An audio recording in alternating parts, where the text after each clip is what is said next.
নমস্কার, বাস্তু অমিত কুমার দে চ্যানেলে আপনাদের সকলকে স্বাগত। আজকে আমরা এই ভিডিওতে জেনে নেব আর কয়েকদিন পর বিশ্বকর্মা পুজো। আর সেই বিশ্বকর্মা পুজো থেকে কোন কোন রাশির জাতক বা জাতিকাদের সময় ভালো শুরু হচ্ছে তা আমরা এই ভিডিওতে বিস্তারিত জেনে নেব। সপ্তাহখানেক পর কন্যা রাশিতে প্রবেশ করবে রবি। কন্যা রাশির অধিপতি গ্রহ বুধ। আবার বুধ ও রবির মধ্যে বন্ধুত্বের সম্পর্ক রয়েছে। শুধু তাই নয়, রবি ও বুধের জুতিকে অত্যন্ত শুভ বলে মনে করা হয়। তাই কন্যা রাশিতে বুধের প্রবেশকে গুরুত্ব সহকারে বিচার করা হয়। জ্যোতিষশাস্ত্রে রবিকে মান সম্মান, পিতা, সরকারি চাকরির কারক গ্রহ বলে মনে করা হয়। 17ই সেপ্টেম্বর কন্যা রাশিতে প্রবেশ করবে রবি গ্রহ। এই গোচরের ফলে 3টি রাশির জাতক বা জাতিকাদের উন্নতি হতে চলেছে এবং তাদের মান সম্মান বাড়বে, পাশাপাশি পদ ও প্রতিষ্ঠা বৃদ্ধির সম্ভাবনা রয়েছে। চলুন আর দেরি না করে জেনে নেওয়া যাক রবির রাশি পরিবর্তন কোন কোন রাশির জন্য শুভ। সর্বপ্রথম কর্কট রাশি। কর্কট রাশিতে রবির প্রবেশের ফলে কর্কট রাশির জাতক বা জাতিকাদের লাভ হবে, কারণ রবি আপনার রাশির 3য় স্থানে প্রবেশ করবে। এই সময় আপনাদের সাহস ও পরাক্রম বৃদ্ধি পাবে।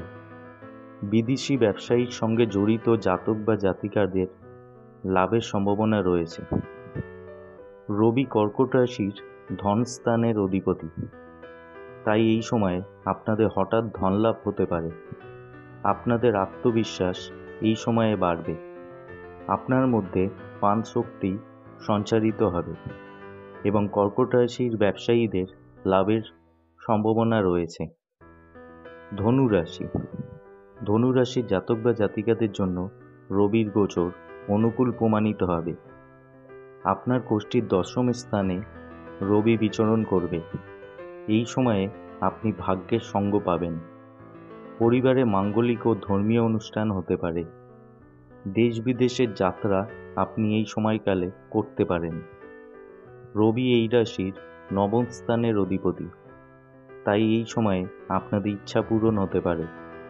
পাশাপাশি নতুন কোনো কাজ আপনারা শুরু করতে পারেন। ধনুরাশির ব্যবসায়ীদের এই সময়কালে ভালো ধনলাভ হতে পারে। সর্বশেষ মীন রাশি।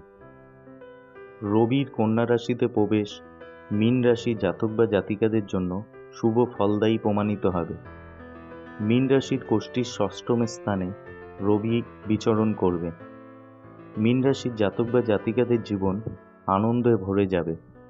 আবার জীবনসঙ্গীর সহযোগিতা আপনারা এই সময় লাভ করবেন। মীন রাশির যে জাতক বা জাতিকারা এখনও অবিবাহিত, তারা বিয়ের প্রস্তাব পেতে পারেন।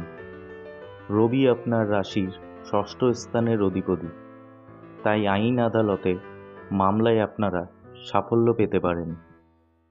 তো বন্ধুরা, এই ভিডিওটি আমরা এখানেই শেষ করছি। ভিডিওটি ভালো লাগলে আপনার বন্ধুদের সাথে শেয়ার করুন। আর চ্যানেলটি এখনও অবধি সাবস্ক্রাইব করা না থাকলে প্লিজ চ্যানেলটিকে সাবস্ক্রাইব করুন এবং পাশে থাকা বেল আইকনটি প্রেস করুন। ধন্যবাদ।